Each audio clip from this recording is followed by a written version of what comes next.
Alrighty, folks. So I'm gonna leave the whole UI up here because today we're talking about section 310, which is all about related rates, and related rates problems are word problems.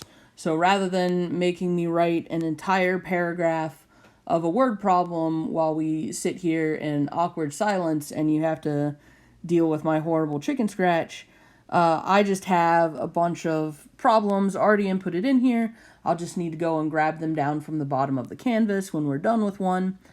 And I'm going to need my UI for that. So in 310, we're talking about doing related rates problems. So what type of problems those are is really in the name. It's rate of change problems, where we have multiple rates of change, right? That's the rates part of it. But that they're not just 2 or 3 random rates of change. They are rates of change that have something to do with one another, that are related to one another. So, we have sort of a process laid out by the book. The first thing is to ID all the variables involved. The second is to find an equation that relates the variables. And then two is the big step. Then take the derivative with respect to time, and then fill in the givens, so the things that the word problem tells you, and solve for the desired variable / rate. Usually you're solving for a rate.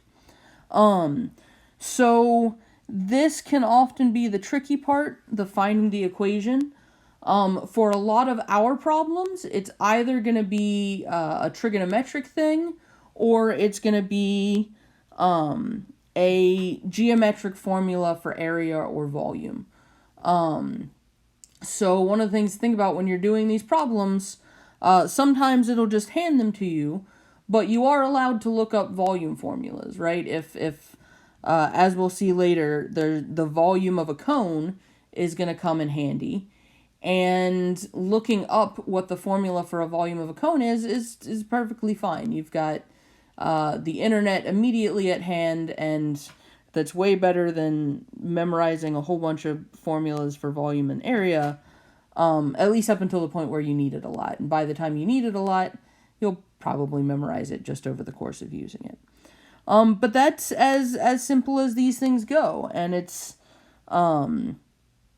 dealing with word problems is often best dealt with things to point at. So let's start our first problem here, right? So we have an airplane flying towards a radar station. We know that the airplane is constantly 6 miles above the ground. We have this distance S. We know we want to do something with the horizontal distance, and we've got this height going on here. Right, so another thing that can be very handy for the step 1 part of the equation is to draw a picture.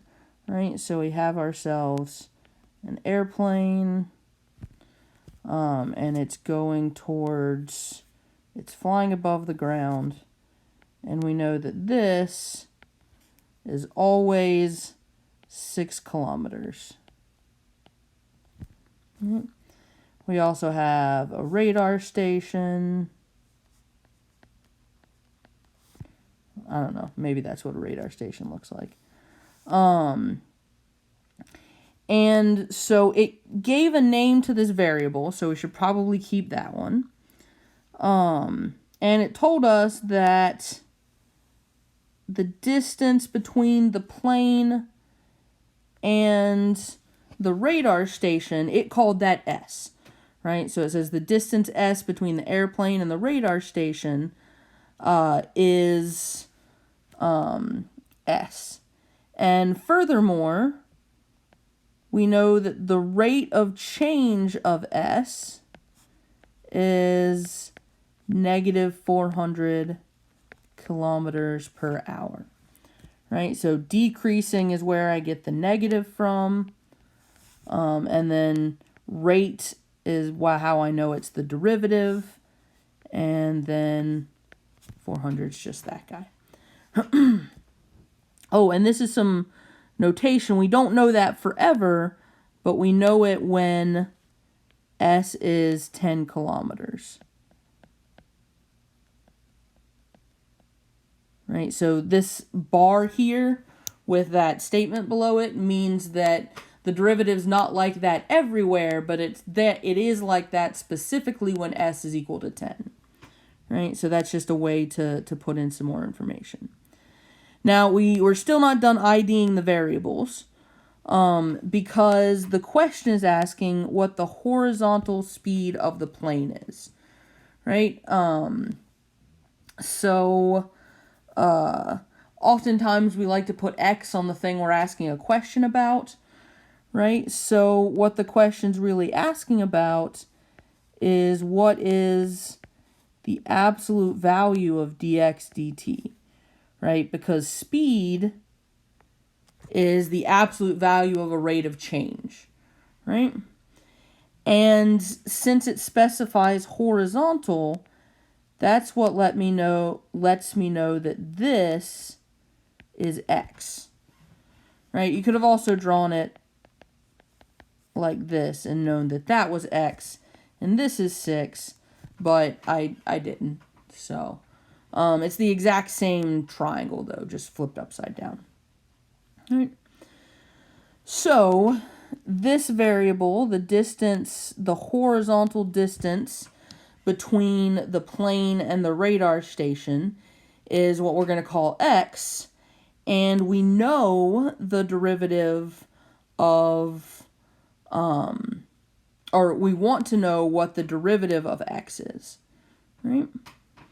Again, we specifically want to know when S is equal to 10,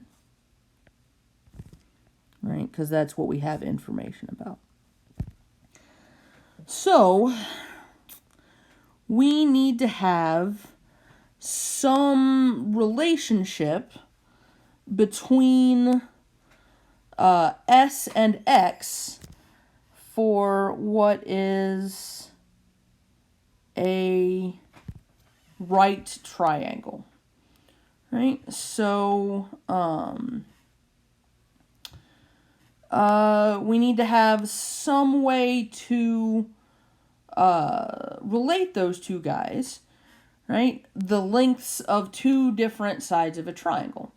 And as it turns out, we have a formula that relates all three of the sides of a triangle to one another, right? S here is the hypotenuse, so we know that x squared plus, the third side is something we already know, so 6 squared equals s squared, right? So, that is an equation, right? We've moved on to step 2. I did that without telling you, I'm sorry. But we've moved on to step 2 and we found an equation that relates the variables to one another, right? It's an equation where the only two variables are things we know about, or the only variables, it doesn't have to be two, but all of the variables involved need to be either something we know about or something we want to know about, right? And then we need to take the derivative with respect to time, right? So that's tricky, right? It means that this formula is secretly a function of t plus 36 equals a different function of t squared. So if we're taking the derivative with respect to time, we are going to want to know, we're going to need to use the chain rule, right? Because we have an inside function and the outside function, right? But thankfully it's that generalized power rule, the byproduct rule that we talked about when we first did the chain rule. So we're going to treat it just like it's a power function, except then we're going to have the derivative of x there, right? 36 is still a constant, doesn't have any t's in it whatsoever. The airplane is always 6 kilometers off the ground, doesn't matter what time we're looking at, so that just goes away. And then we're going to do the same thing over here. We're going to have 2s, and we're going to have ds dt. Right? So we know that we care about what happens when s is equal to 10. So when s equals 10, whoops. So now we moved on to step 3, right? So this was step 2. This was step 1. And this stuff is going to be step 3. So when s is equal to 10, that's one of our givens. This stuff we still don't know about quite yet. But over here, we've got 2 times 10 times negative 400. Right? So negative 8,000. Right? So we can solve for dx dt, because that's what we really want, right? Solve for the desired variable or rate. So we can solve for dx dt, and we get negative 800 divided by 2x. But that's not really acceptable, even if we simplify it to get rid of that 2, because x here should be a specific value. When s is a specific value, we're at a specific time, so x is a specific value. So we can actually go back to this guy here to figure out what x has to be, because we know that x squared plus 36 equals 10 squared when s is equal to 10. Right? So x squared equals 100 minus 36, which is 64. So x equals plus or minus 8, whoops, not infinity, 8, if we're doing it algebraically. However, we're working on a very specific problem where x is the distance between the plane and the radar tower. So we're looking for this positive 8. Right? So we know we can plug that positive 8. When s is 10, we know that x equals 8. So we get negative 500. So the horizontal speed is going to be the positive version of that, because speed says always take the positive. Again, this is all when s equals 10, right? It may be different other places, but the question is asking about when s equals 10. Right? Okay, so let's work on another one.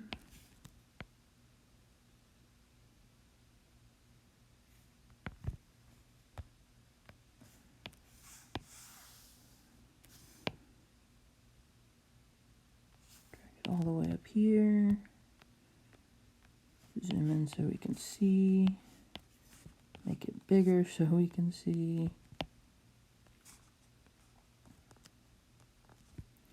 Alrighty, so here we have a cone cup.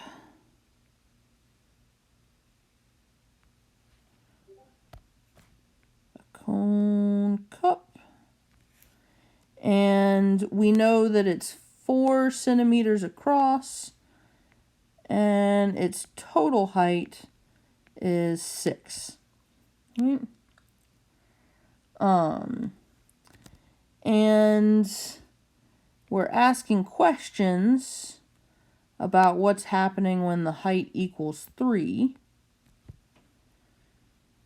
Right? And that might be a good thing. And that's definitely a good thing to label. Maybe we'll call this H. Yeah. Right? Because the question is being asked about how fast the water level is dropping. Right? So how high the water level is the thing that's changing. And we also know that there's a leak out here. Right? And when you're measuring like this, right, 2 centimeters cubed per second, that's the rate of change of the volume. Right? So we know that the volume is changing at 2 centimeters cubed per second. Right? So V is the volume.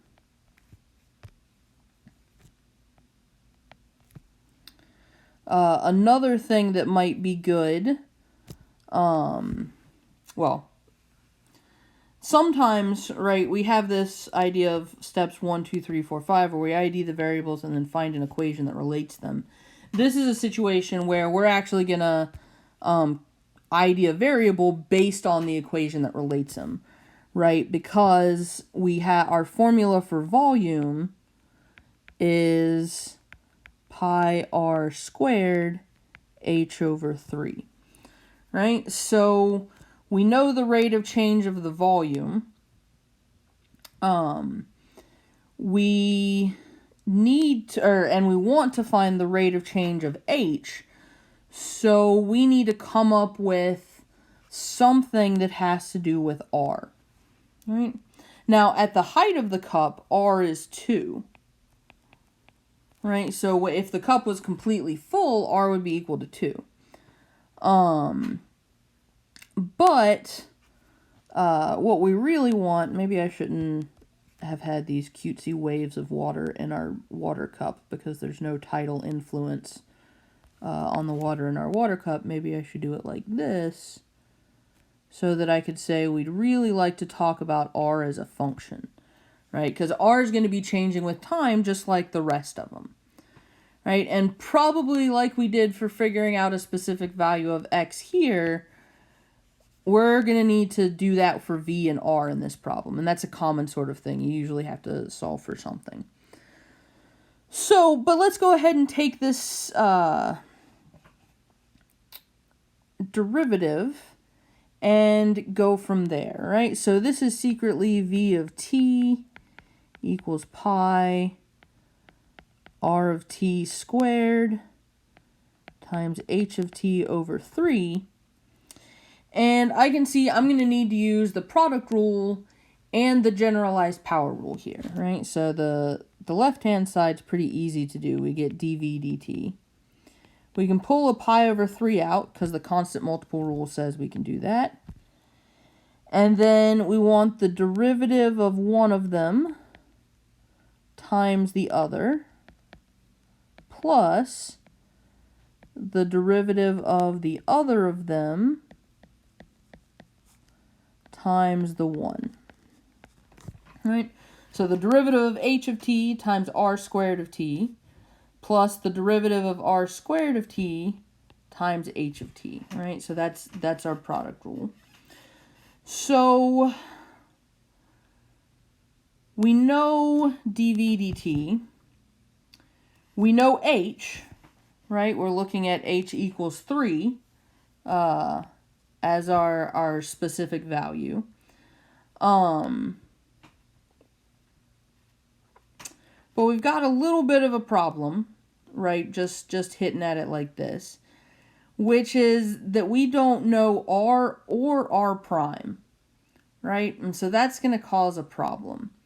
So let's try and see if we can't come up with some other relating equation that might help us simplify this one, right?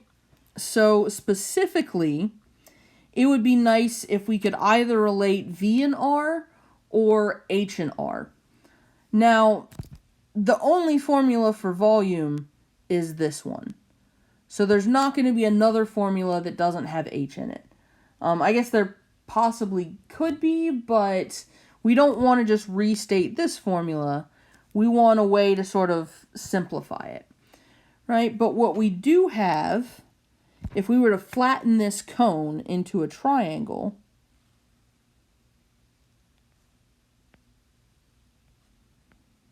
right, this is R, and this is H, right? This is 6, this whole thing, and this is 2, right? And it turns out that if you flatten cones like this, then you get similar triangles, right?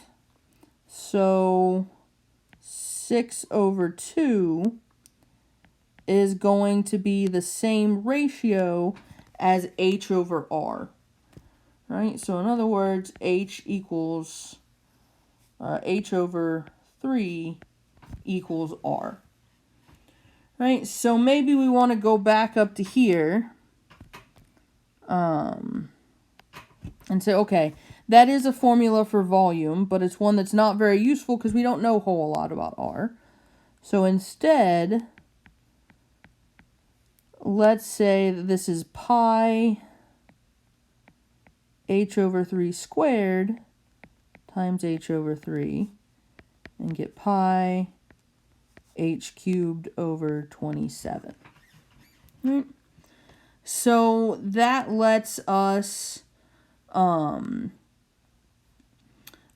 using this idea of similar triangles, that lets us get rid of that R that the word problem doesn't tell us anything about, right?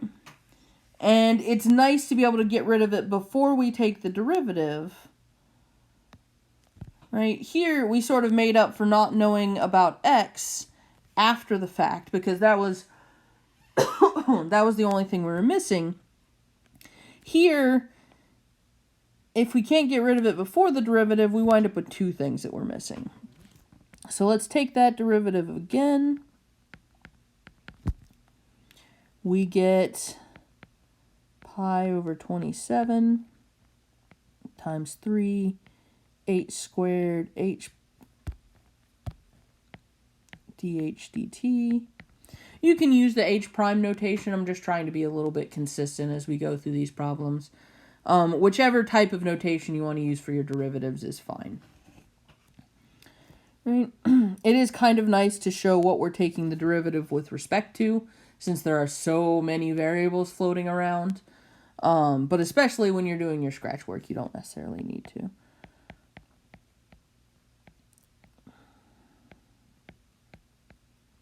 All right, so now we're sitting at a place where all of the variables in this equation we know, right? dv dt is 2. Pi/9 isn't a variable. H is 3. And dH dt is what we want to know. Right, so this 3 squared and that 9 cancel. So we get that 2/pi is, dH dt. Right.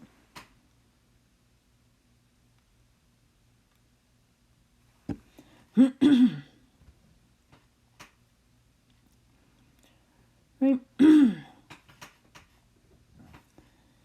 Alrighty, so that's that one. Time to go pick up at least one more of these. Oh man, okay, that's fine.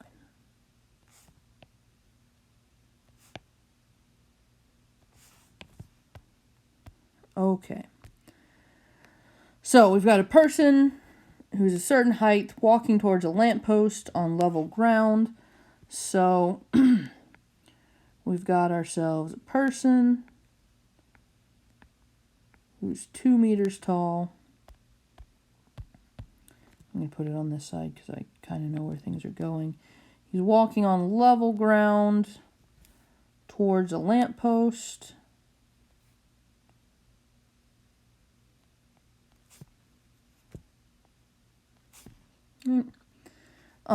We know that this lamppost is 5 meters high. And the question is, how fast is the length of the person's shadow decreasing when the person is 3 meters from the post? So I think it would actually be easier if I moved this guy a little bit closer. So we care about the specific value 3, but we probably also want to give that a name. Let's call it y, because we know that dy dt is 0.5, right? Because we're walking towards the lamppost on level ground.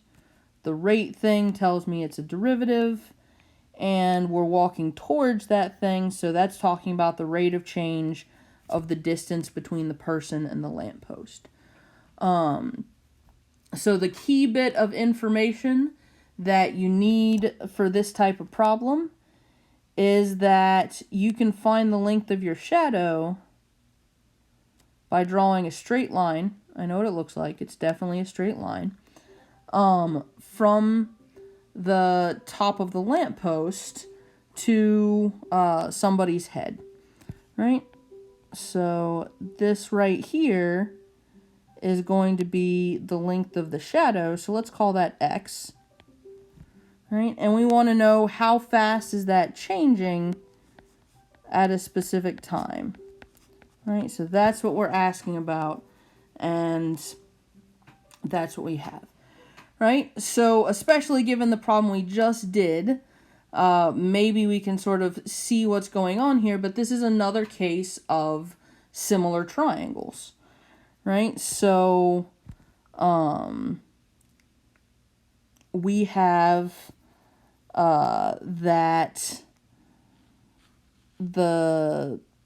we have this big triangle, or this bigger triangle, right, which is here to here, right, 5, and this is x plus y.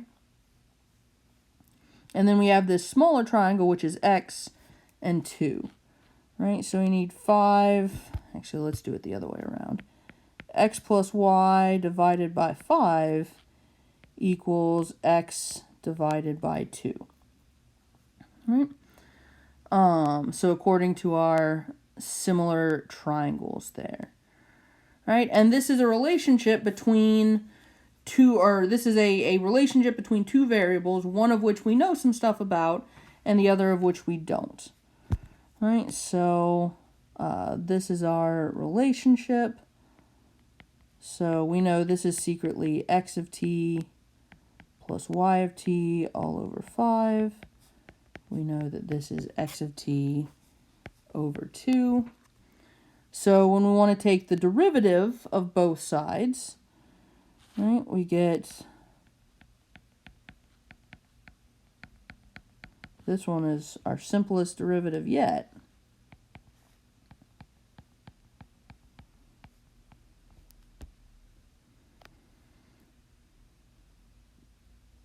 Right, and we really want to know dx dt.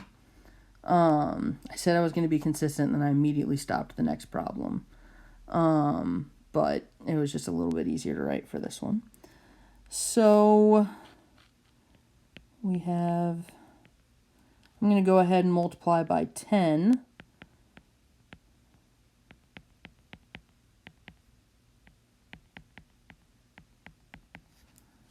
And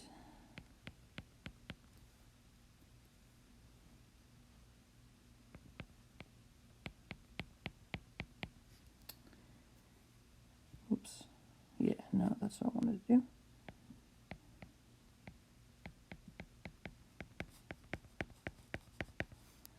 So we know what y prime of t, we can get to the plugging in part.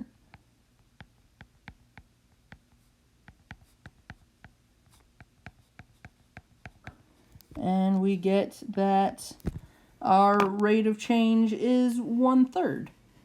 Right? There we go. Those are nice ones when we have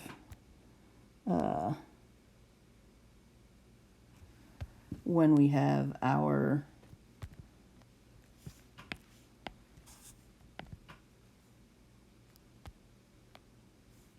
when we don't have complicated geometric formulas, we just have to do similar triangles.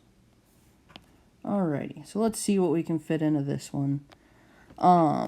So we have air escaping from a spherical balloon, right? So air escaping is a change in volume of the balloon, right? We can also sort of tell that by the cube there, right? And we want to know, right, it already named the variables, which is why I just hopped immediately to dv.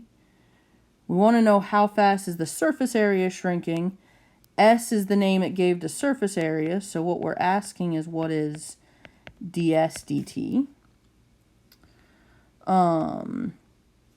And we know that r is going to be 1 for the problem that we care about. And we have v equals 4/3 pi r of t cubed. And we have s is 4 pi r of t squared. Right, so this one is a little bit tricky because we don't have a formula that compares both of them to each other, right? But if we just work through this, right, we get dv dt equals 4/3 pi. Then we have to use the generalized power rule for this part.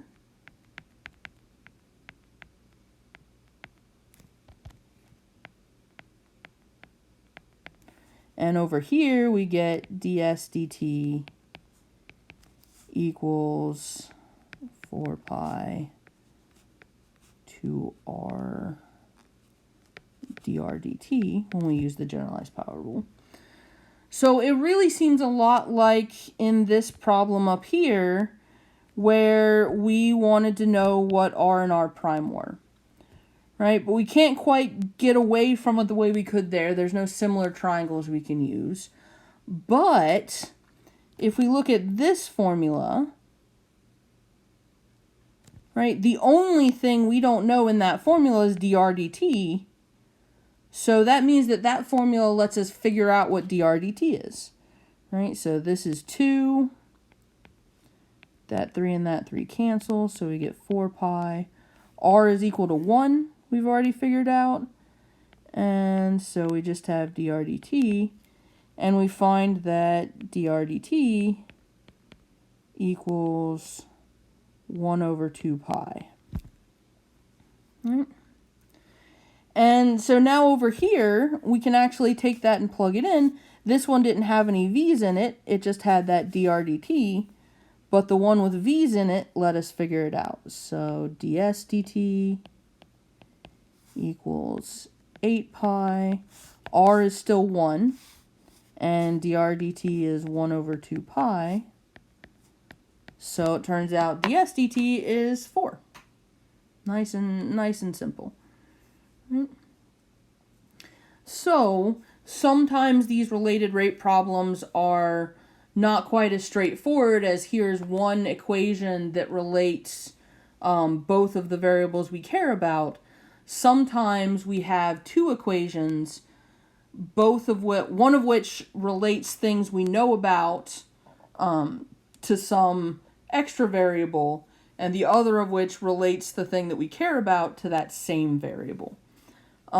So this is sort of a second-hand related rates, but it's the same basic idea. We need to find all the variables from the problem, figure out all the things we know, and connect the dots somehow. Right. Alrighty, so this is the cutoff for exam 2. Stuff on exam 2 is going to be about things since the last exam, so since the last cutoff that I mentioned, up into this section. So stuff after this will be on exam 3. It's only up into this point that will be on exam 2. So in case you are listening to this for studying for the exam, this is the last section that's going to show up on exam 2. And next time we're going to start on chapter 4, which is even more applications of the derivative. So I will see y'all then.